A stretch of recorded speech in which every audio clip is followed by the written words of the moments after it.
नमस्कार दोस्तों, आज हम देखेंगे प्रैक्टिकल ट्रांसफार्मर में नो लोड केस में और लोडिंग के केस में ट्रांसफार्मर हमारा कैसे बिहेव करता है। पिछले क्लास में हम आइडियल ट्रांसफार्मर को देखे थे और आइडियल ट्रांसफार्मर से क्या रिजल्ट कंक्लूजन निकल के आया था, N1/Nt = E1/E2 बराबर I2/I1। हमको ध्यान देना है कि जब भी हम रेशियो लिखें तो N और E का सेम रहेगा, करंट का रिवर्स रहेगा। ठीक है, या तो हम ये भी लिख सकते हैं या ये भी लिख सकते हैं N2/N1 = E2/E1 = I1/I2। ठीक है, एक ही रिलेशन है, करंट का अपोजिट रहेगा, N और E का क्या रहेगा, सेम रहेगा। ठीक है, नो लोड के केस में ट्रांसफार्मर क्या रहेगा, ट्रांसफार्मर हमारा प्रैक्टिकल है। ट्रांसफार्मर प्रैक्टिकल है मतलब क्या है, परमिएबिलिटी क्या है, इसमें परमिएबिलिटी इनफाइनाइट नहीं है। ठीक, इसका मतलब क्या है कि इसमें फ्लक्स सेटअप करने के लिए हमको कुछ ना कुछ एमएमएफ की जरूरत पड़ेगी, एमएमएफ के लिए करंट की जरूरत पड़ेगी। ठीक है, एक चीज हम समझते हैं इलेक्ट्रिकल इंजीनियरिंग में, बेसिक इलेक्ट्रिकल इंजीनियरिंग में, कि जब भी हमारे पास अगर मान लीजिए यहाँ से कहीं से भी पावर जनरेशन होता है और यहाँ पे लोड है, यहाँ पे क्या है, लोड है, तो कभी भी क्या होता है इलेक्ट्रिकल सिस्टम में, हमको जितनी ज़रूरत होती है, जितनी भी ज़रूरत है, मान लीजिए हमको 10 एम्पीयर करंट की ज़रूरत है, तो हमको जितने की ज़रूरत होती है उस टाइम हमारा सोर्स क्या करता है, उतना सप्लाई करता है। ऐसा बिल्कुल नहीं है कि सोर्स हमारा 20 एम्पीयर सप्लाई करके रखा है हमेशा से, आप उसमें से 10 यूज कर लीजिए। नहीं, हमको 5 की ज़रूरत होगी तो सोर्स हमारा क्या सप्लाई करेगा, 5। 10 की जरूरत होगी तो 10। अगर पावर हमको 50 वाट की जरूरत है तो सोर्स हमारा 50 वाट सप्लाई करेगा। ये जनरल रूल है। ठीक, जो भी हमको रिक्वायरमेंट होती है लोड एंड पे, सोर्स हमारा उस हिसाब से सप्लाई करता है। ऐसा बिल्कुल नहीं है कि सोर्स सप्लाई कर दिया एक पर्टिकुलर क्वांटिटी और आप उसमें से यूज करते रहें, ऐसा नहीं है। इलेक्ट्रिकल इंजीनियरिंग का हम बेसिक लॉ बता रहे हैं। अब हम समझते हैं कि क्या है। ट्रांसफार्मर में लोड लगा नहीं है। जब ट्रांसफार्मर में लोड नहीं लगा है, जब हमारा ट्रांसफार्मर लोड हो जाता, कहीं भी लोड लगता है, कहीं पे भी देखे होंगे जब लोड लगता है तो करंट मांगता है, तो जब करंट मांगता है तो सोर्स हमको सप्लाई करेगा। बट यहाँ पे लोड नहीं लगा है, यहाँ पे लोड नहीं लगा है, तो नहीं लोड लगा है तो उस केस में हमारा ट्रांसफार्मर उतना करंट सप्लाई नहीं करेगा। ठीक, जो जरूरत है उतने ही सप्लाई करेगा। तो इसको भी कितने की जरूरत है, इसको भी इतने की जरूरत है कि इसमें फ्लक्स सेट कर ले और कुछ जो लॉस है उसके लिए करंट सप्लाई कर दे। बस, कोर के अंदर क्या होते हैं, लॉसेस होते हैं, तो उस लॉस के लिए कुछ करंट सप्लाई करता है और कुछ करंट उसलिए सप्लाई करता है कि उस करंट से मैग्नेटाइजेशन हो सके, फ्लक्स हो सके। ठीक है, तो नो लोड प्रैक्टिकल के केस में इसका डेरिवेशन आपके एग्जामिनेशन में आता है कि प्रैक्टिकल ट्रांसफार्मर नो लोड के लिए फेजर डायग्राम बनाइए या कोई कंडीशन डिराइव करिए। तो वही चीज़ हम अपने करने जा रहे हैं, इसको ध्यान से अच्छे से समझिए सब लोग। सोर्स दिए, एसी सोर्स, उससे क्या आया हमारा नो लोड करंट I0। ये जो नो लोड करंट है I0 क्या करेगा, इस प्राइमरी वाइंडिंग में इंटरेक्ट करेगा, तो यहाँ पे EMF प्रोड्यूस हो गया, EMF की पोलैरिटी लेंज लॉ से हो गई, सेम एज इट इज होगा। इस नो लोड की वजह से क्या होगा, फ्लक्स सेटअप होगा। ठीक, और यहाँ पे EMF हो जाएगा। यहाँ पे जब तक लोड नहीं लगेगा तो यहाँ से करंट फ्लो I2 नहीं होगा। जब तक हमारा किसी सर्किट क्लोज नहीं होता है तब तक करंट फ्लो नहीं होता है। तो हम फेजर डायग्राम आइडियल में बनाए थे पिछले क्लास में, आप लोग उसको ध्यान से देख लीजिएगा। हम क्या बोले थे कि phi = phi m sin omega t होता है, phi = phi m sin omega t होता है। और हम ये कह रहे हैं कि ये जो हमारा ट्रांसफार्मर सप्लाई कर रहा है I0, इसको हम बोलते हैं no load current. No load current, जब हमारा ट्रांसफार्मर लोड कंडीशन में नहीं है तो उस टाइम हमारा ट्रांसफार्मर सप्लाई क्या करेगा, I0 ही देगा। सोर्स जो है ट्रांसफार्मर को कितना देगा, I0। इस I0 के दो कंपोनेंट होते हैं, एक होता है आई म्यू और एक होता है आई डब्ल्यू। आई म्यू वाले को बोलते हैं magnetising current. Magnetising current, I mu को क्या बोलते हैं? Magnetising current. और आई डब्ल्यू को क्या बोलते हैं? Core loss.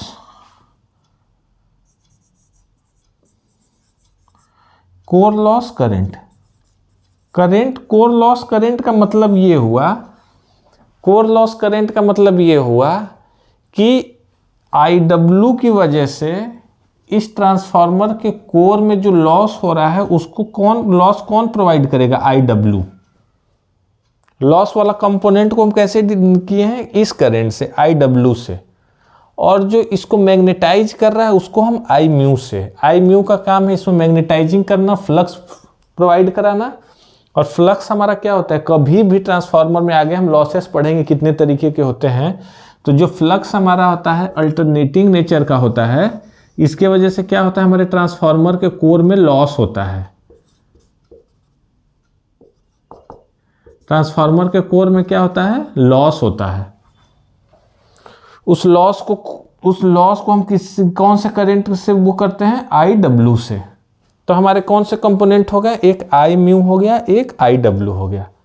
मैग्नेटाइजिंग करंट जो है, मैग्नेटाइजिंग करंट से मैग्नेटाइजिंग फ्लक्स होता है, इसीलिए आई म्यू जो होगा, ये चीज हम आइडियल में बताए थे। E1 और E2 डिराइव करवाए थे। E1 में क्या आया था? Sine omega T minus 90 degree derivation देखिएगा EMF इक्वेशन से। E1 और E2 को नीचे इसलिए दिखा दिए कि हम एज्यूम करके चल रहे हैं कि N2 is greater than N1, इसीलिए N2 जब ज़्यादा है तो E2 भी E1 से बड़ा होगा। इसलिए क्या है, फेजर में E2 को नीचे दिखा दिए, E1 को ऊपर दिखा दिए। ठीक है। और क्या बोले कि जो E1 होगा और जो V1 है यहाँ पे जो V1 सप्लाई किए हैं, तो इसके अपोजिट पोलैरिटी में होगा। लेंज लॉ की वजह से E1 क्या करेगा? अपोज करेगा। अपोज की वजह से ही क्या होगा, हम इसको दिखा दिए V1 बराबर -C1। ये सब फेजर है तो इसको हम ऐसे कर सकते हैं, ऐसे भी कर सकते हैं। और हम क्या बोले हैं कि आई म्यू किसके फेज में होगा? मैग्नेटाइजिंग करंट, क्योंकि मैग्नेटाइजिंग करंट से क्या होता है? Magnetising flux. ठीक है, मैग्नेटाइजिंग करंट से क्या होता है? Magnetising flux. ठीक। अब हम क्या बोलें कि आई नॉट के दो कंपोनेंट होते हैं, आई म्यू और आई डब्ल्यू। आई डब्ल्यू क्या बताता है? लॉस। लॉस के लिए हमेशा कैसी पावर होनी चाहिए? Active power. लॉस के लिए कौन सी पावर होनी चाहिए? Active power. और एक्टिव पावर का फॉर्मूला क्या होता है? P = VI cos phi। Loss हमेशा हम बोले थे वॉट में होता है, और उसको हम कैसे रिप्रेजेंट करते हैं? एक्टिव पावर से। तो एक्टिव पावर के लिए फॉर्मूला क्या होता है? VI cos phi, मतलब V और I के बीच में एंगल। तो एक्टिव पावर कब आएगा? जब V और I के बीच का एंगल कितना होगा? 0। P बराबर क्या हो गया? VI। अगर VI के बीच का एंगल 90 होता तो हमारा एक्टिव पावर क्या हो जाता? cos 90 0 हो जाता। मतलब लॉस के लिए हमारा क्या होना चाहिए? Active power. Active power VI cos phi। Loss के लिए एक्टिव पावर होना चाहिए। एक्टिव पावर के लिए वोल्टेज और करंट के बीच का एंगल कितना होना चाहिए? 0। तो जब वोल्टेज इधर है तो करंट भी इधर ही होना चाहिए। और कौन सा करंट लॉस प्रोवाइड कर रहा है? I W. तो VIW। तो हम इस IW हम इस फेज में इसीलिए रिप्रेजेंट कर लिए, क्योंकि V और IW के बीच का एंगल कितना होना चाहिए? 0। तभी cos 0 कितना हो जाएगा? 1, और पावर हो जाएगा VIW। पावर हो जाएगा VIW। क्यों इसकी P की बात की है? क्योंकि P क्या प्रोवाइड कराता है? लॉस। एक्टिव पावर क्या होता है? लॉस। ठीक। और हम यहाँ पे ये देखे हैं कि आई नॉट जो है आई म्यू और आई डब्ल्यू दोनों से मिल के बना है। ये जो आई नॉट करंट सप्लाई हो रहा है इसके दो कंपोनेंट हैं, एक मैग्नेटाइज करेगा, एक लॉस प्रोवाइड कराएगा। तो इन दोनों का जो वेक्टर होगा क्या हो जाएगा? I not. इन दोनों का जो सम होगा वो क्या हो जाएगा? I naught. इसीलिए आई नॉट को लिखते हैं I naught = I mu plus I W. ठीक है। तो ये कंफ्यूजन 2-3 चीज़ें क्लियर हुई। पहला क्या था कि हम आई म्यू इस फेज में क्यों बनाएंगे, ये चीज़ तो हमको पहले से पता है, फाई ऐसे होगा, E1 E2 ऐसे होगा, ये पिछले क्लासेस में हम देख चुके हैं। अभी हम ये देखें कि हम आई म्यू फाई में क्यों बनाए हैं। आई म्यू फाई में इसलिए बनाए हैं क्योंकि आई म्यू क्या कराता है, फ्लक्स, एमएमएफ, और एमएमएफ क्या होता है, एमएमएफ क्या होता है, क्या होता है एमएमएफ, यही तो होता है फ्लक्स, एमएमएफ एक ही चीज हो गया। तो हम किस मैग्नेटाइजिंग के टर्म में हो गया, आई म्यू। आई डब्ल्यू इधर इसलिए बनाए क्योंकि आई डब्ल्यू क्या प्रोवाइड कराता है, कोर लॉस, और लॉस हमेशा किस में होता है, एक्टिव पावर। एक्टिव पावर को जीरो नहीं होना चाहिए। एक्टिव पावर कब नहीं जीरो होगा, जब वोल्टेज और करंट के बीच का एंगल जीरो होगा। इसीलिए क्या कर दिए, वी आई डब्ल्यू, इधर आई डब्ल्यू कर देते तो वी और आई डब्ल्यू के बीच का एंगल कितना हो जाता है, 90। तो एक्टिव पावर इधर से सप्लाई नहीं कर पाता। तो ये हो गया हमारा I W, I mu, I not, और दोनों का रिजल्टेंट क्या है, आई नॉट। अगर इसका रिजल्टेंट कोई पूछ दे तो आई नॉट इक्वल्स टू क्या लिख देंगे, under root of I mu का स्क्वायर और आई डब्ल्यू का, ये भी फॉर्मूला यूज में आता है। ठीक है, वेक्टर के रूल से हम आई डब्ल्यू को क्या लिख सकते हैं, और ये देखिए ये हमारा वोल्टेज सोर्स है V1 और यहाँ से करंट गया I नॉट। वोल्टेज और करंट के बीच में जो एंगल होता है वही होता है पावर फैक्टर। ये वोल्टेज और करंट के बीच के एंगल को हम क्या बोलते हैं, पावर फैक्टर। इनपुट है तो इनपुट पावर फैक्टर, या नो लोड के केस में इसको हम बोलते हैं नो लोड पावर फैक्टर। ये वोल्टेज है और ये करंट है। ये वोल्टेज था ट्रांसफार्मर में, इस ट्रांसफार्मर के वोल्टेज से ये करंट निकल रहा था। ये वोल्टेज है, करंट है, इसके बीच का जो एंगल होगा फाई नॉट, तो फाई नॉट को हम बोलते हैं नो लोड एंगल, और कॉस फाई नॉट को बोलते हैं no load power factor. Short form में लिख दिए हैं नो लोड पावर फैक्टर। ठीक है, ये चीजें हो गई। तो प्रैक्टिकल ट्रांसफार्मर में जब लोडिंग नहीं होगी, जब लोड नहीं लगा रहेगा, उस केस में हम ट्रांसफार्मर का फेजर डायग्राम ये बनाए हैं।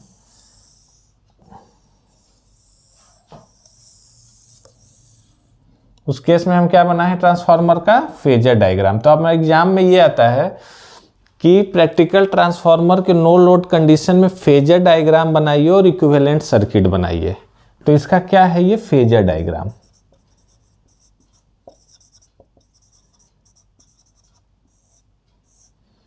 ठीक है, अब हम इसका इक्विवेलेंट सर्किट बनाते हैं। इसका हम क्या बनाते हैं, इक्विवेलेंट सर्किट।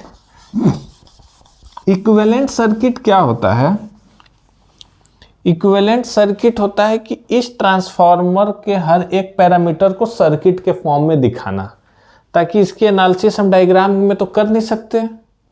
कोर है, वाइंडिंग है, तो इसको हम एक सर्किट में बना देंगे ताकि वहां से वोल्टेज करंट जो भी चीजें निकालना रहे निकाल लें।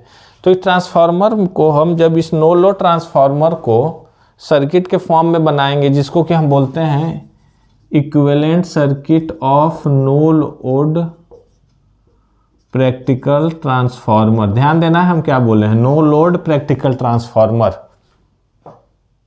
ठीक है, अभी आएगा इक्विवेलेंट सर्किट होगा बस प्रैक्टिकल ट्रांसफार्मर में, जिसमें कि लोड भी लग जाएगा।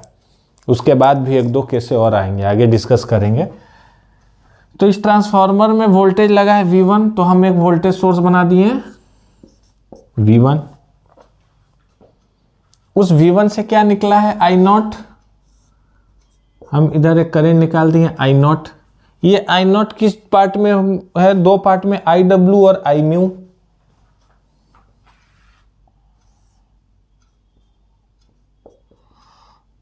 किस दो पार्ट में हो गया, IW और I म्यू। क्यों पैरेलल में इस तरीके से दिखाएं, इसका जो इक्विवेलेंट सर्किट है पहले बना देते हैं, फिर समझाते हैं कि कैसे बनाए हैं, तब और अच्छे से क्लियर होगा। ये हो गया V1, यहां से गया I नॉट, आई डब्ल्यू, बहुत सारे बुक में आई म्यू की जगह आई एम भी लिखा रहता है।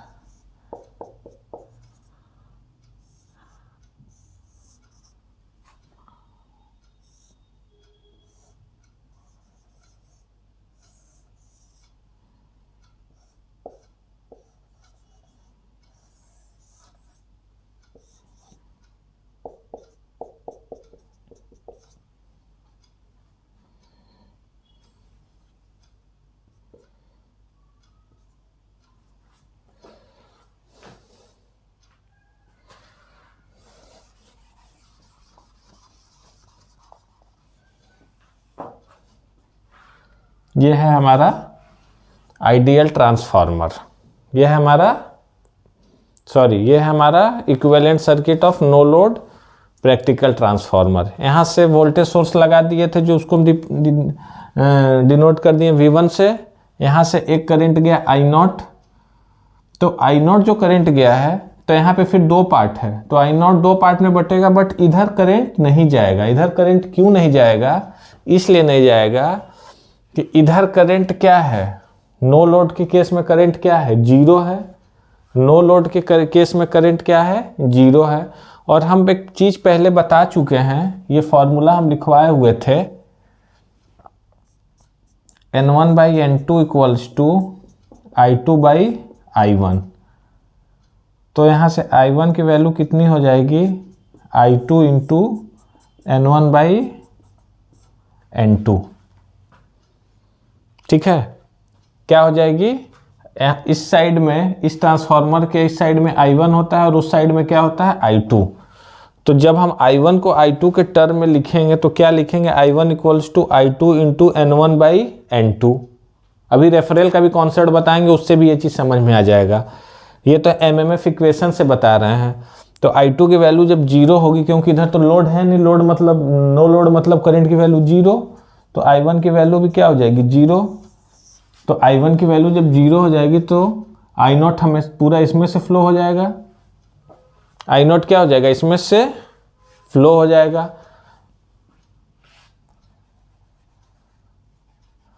तो यहाँ से जो करंट निकलेगा ये सिंपली हम ऐसे बना देंगे, ठीक है।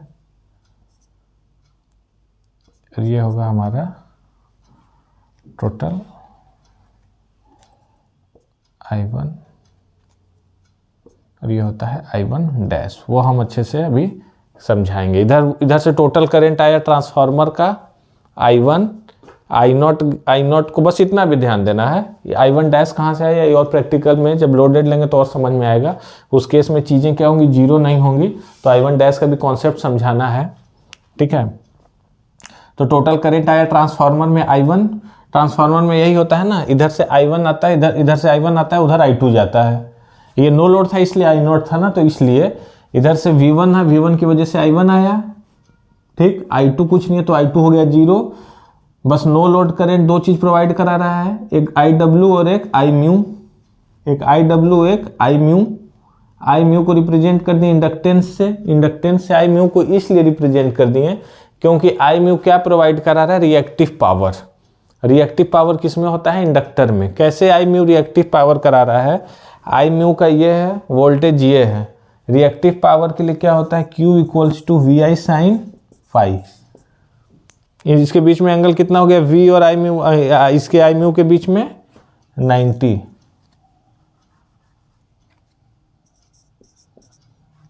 तो साइन 90 कितना हो गया, 1।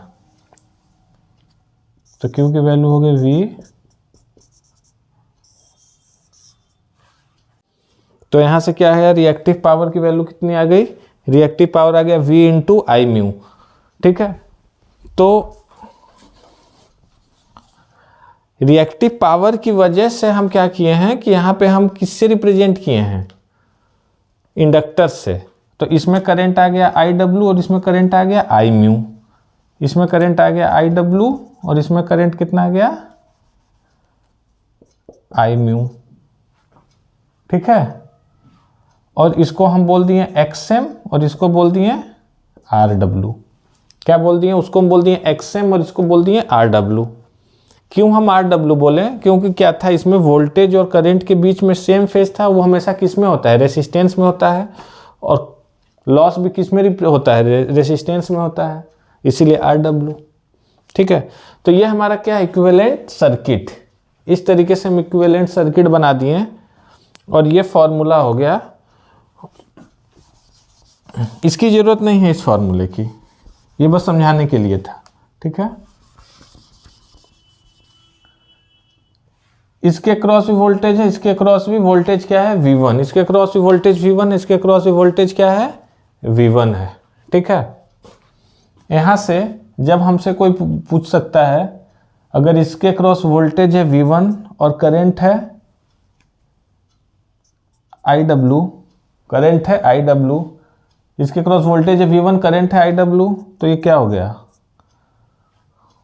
Power loss. कोर के अंदर पावर लॉस हो रहा है तो इसको लिख दिए पावर लॉस इन कोर। ठीक है, तो पावर लॉस इन कोर क्या हो गया, V1 इंटू IW। और IW को हम क्या लिख सकते हैं, IW को हम क्या लिख सकते हैं, ये भी देख लीजिए यहाँ से। जैसे I नॉट हो गया, तो वेक्टर का जब रिजोल्यूशन करते हैं तो जो कंपोनेंट एंगल के साथ होता है वो उसके साथ क्या होता है, कॉस। तो IW का हम क्या लिख दिए, I naught cos phi naught. यहां से लिख सकते हैं ना, वेक्टर का है ये, वेक्टर का कॉन्सेप्ट है। अगर ये कोई एंगल है, ये कोई वेक्टर है और इसके साथ कोई एंगल लगा है, तो जो एंगल से सटा हुआ कंपोनेंट होता है वो कॉस का होता है, और इधर वाला होता है साइन का, I नॉट के साथ साइन। इसीलिए I म्यू को क्या लिख दिए, I naught sine phi naught. और दोनों को जब स्क्वायर करके ऐड करते हैं तो ये वाला चीज आ जाता है, I नॉट का स्क्वायर, IW का स्क्वायर, I म्यू का स्क्वायर का अंडर रूट। तो ये चीज भी पता होनी चाहिए। सारी चीजें हम यहाँ से क्या करके निकालें, तो नो लोड जो है प्रैक्टिकल ट्रांसफार्मर में, नो लोड का अपने आप में कॉन्सेप्ट है, जिसका कि फेजर पता होना चाहिए, ये कुछ रिलेशंस पता होना चाहिए, और इक्विवेलेंट सर्किट पता होना चाहिए। अब इक्विवेलेंट सर्किट में एक दो चीजें अंडर डाउट हैं, वो ये हैं कि I1 डैश कहाँ से आ गया, ये क्या है I1, और I1 डैश की वैल्यू 0 कैसे हो गई। जैसे I2 की 0 थी तो I1 डैश की भी क्या हो जाएगी, 0। तो ये सारी चीजें क्या करेंगे अभी हम नेक्स्ट वीडियो में, जब हम प्रैक्टिकल ट्रांसफार्मर लोड के केस में लेंगे तो उसमें और चीजें हमको समझ में आ जाएंगी। ठीक है, तो हम नेक्स्ट वीडियो में क्या करेंगे कि प्रैक्टिकल ट्रांसफार्मर लोड के केस में कैसे बिहेव करता है उसको स्टडी करेंगे। Okay, thank you.